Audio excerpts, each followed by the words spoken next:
Welcome to Sailing Avanti.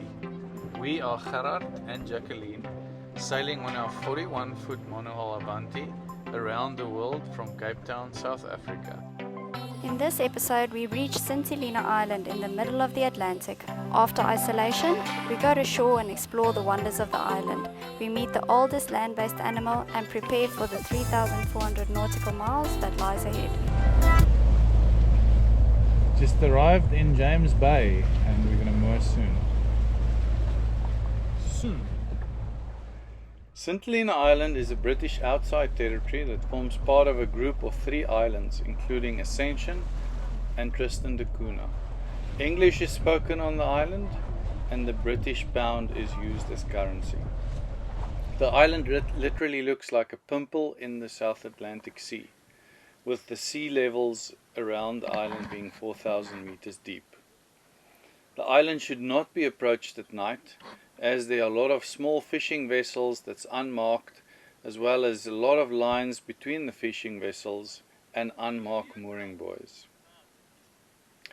We get closer to the island and arrive on Wednesday, 29th of December.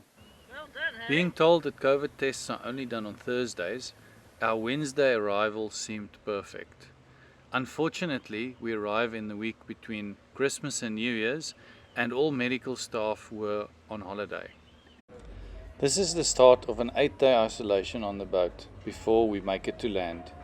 During this time, we're not allowed to swim, and if you're caught swimming, you could be subject to a £5,000 fine or up to 6 months imprisonment. We use this time to learn how to edit some videos for our future YouTube channel. We bake fresh bread every day and eat like kings. And we have sundowners every night with a lovely sunset over the Atlantic Ocean. We understand the precautions that St. Helena Island is taking, since they have been completely COVID-free since the start of the pandemic. Oh, wow, it's a fucking flying fish. Look at him now. Look at him go. At night the water came to life. When we shine a spotlight on the water, it attracts a lot of pipefish and flying fish, and that gives us entertainment during night time. We even had some dolphins hunting the flying fish around the boat at one night. It's day 7 at the moment, after we arrived in St. Helena. So we've been waiting for COVID tests, and yeah, we only got it yesterday on Tuesday, with the confidence that we would get the results this morning, but they just radioed and said we'll only get it by lunchtime. So we are ready to go to the island, very frustrated, but yeah, hopefully we can get onto the island midday today.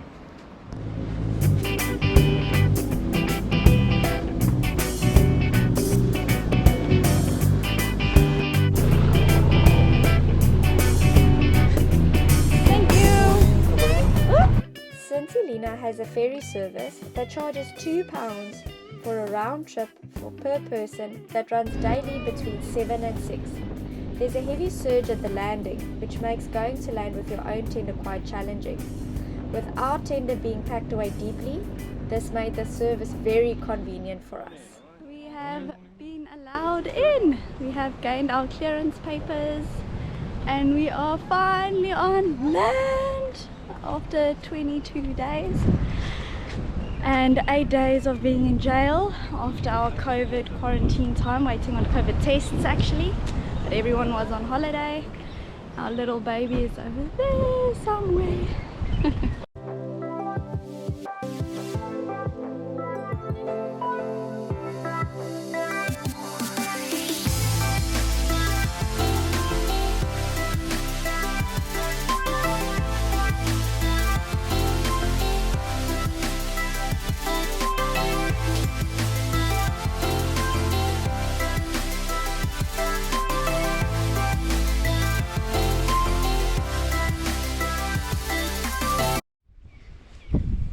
We are sitting at the gas refill station. It's very primitive. You can see there's some cows as well.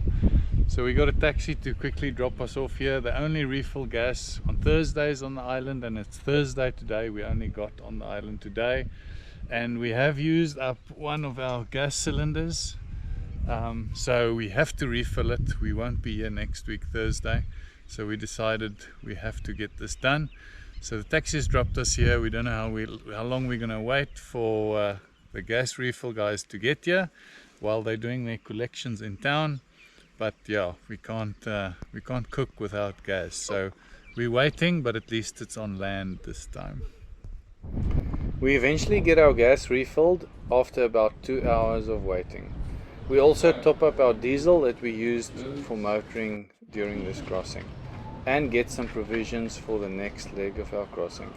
We try and do these jobs first and as quick as possible so that we can get time to explore the island.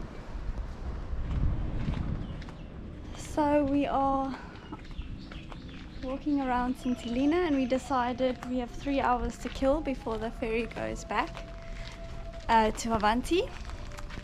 So we are going to climb Jacob's ladder in flip-flops, which I think is a terrible idea, but Gerard is of opinion that it'll be fine. Do you see the scared? How scared I am. I'm going to show you the ladder now. All the way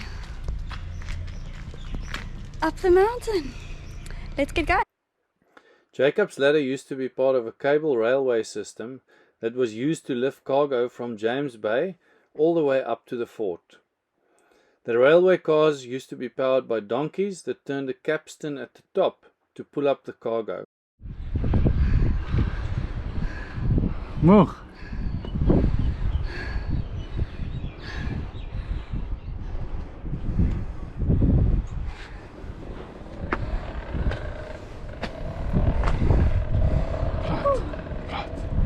I'm tired. Termites damaged the supporting sleepers in the late 1800s, and it was decided to decommission the rail car system. Nowadays, Jacob's Ladder is a tourist attraction, with some locals using it to get from Half Tree Hollow down to town. The trick is, when going down, to keep the momentum up and to reduce the strain on your knees. Hello. We just had a beer at one of the restaurants, and it really is weird not putting on masks and taking them off as we go in and out of places.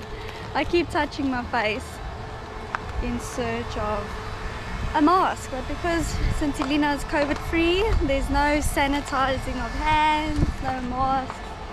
We can just come and go as we please.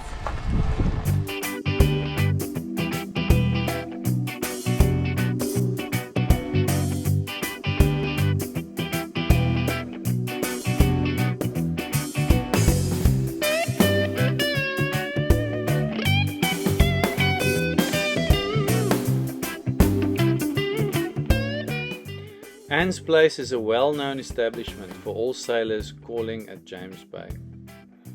This restaurant has been passed down from generation to generation and is situated in the castle gardens. We're at Anne's Place at the moment in St. Helena. It's a very well-known restaurant where all the yachties gather. And there's a book where you can write a message in when you pass through here. A lot of South African boats do pass through here.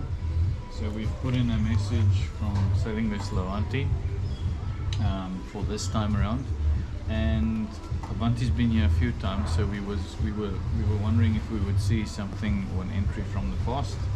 And right in the front page of this book, there's a few books. It comes from 1979, but this one starts in 2009 January, and we found the first entry that was made by Grant Saunders when they did the Heineken Cape to Bahia race. So yeah, there's Avanti and there's Grant, so quite nice to see our boat's been here, and there's another entry in the book.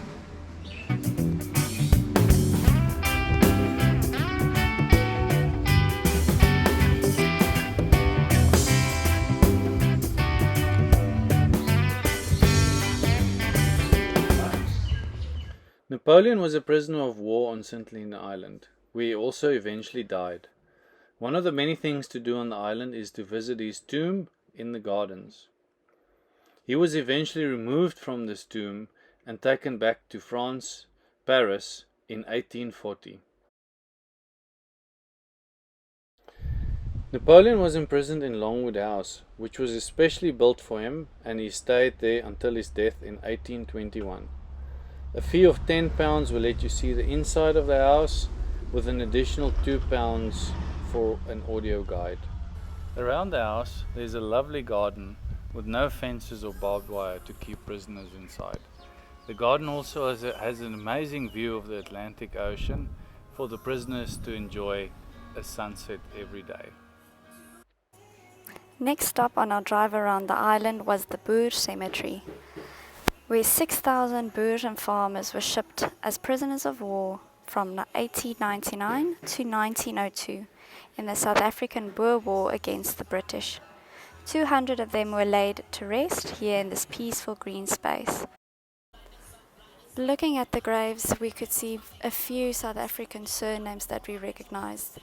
We were quite saddened when we saw the ages of as young as 16 ranging up to 50 that were laid to rest here.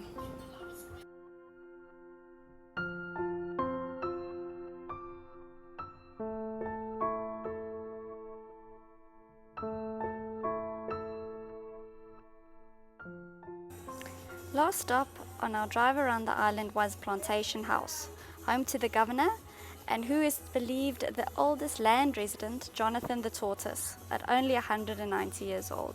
A full day of exploring meant it was time for a cold beer at the Consulate Hotel. Our time in St. Helena was well worth it. It was a step back in time with its very expensive data rates and DVD shops. The one thing we missed out was the whale sharks that are known to visit this time of year, but we were not so lucky.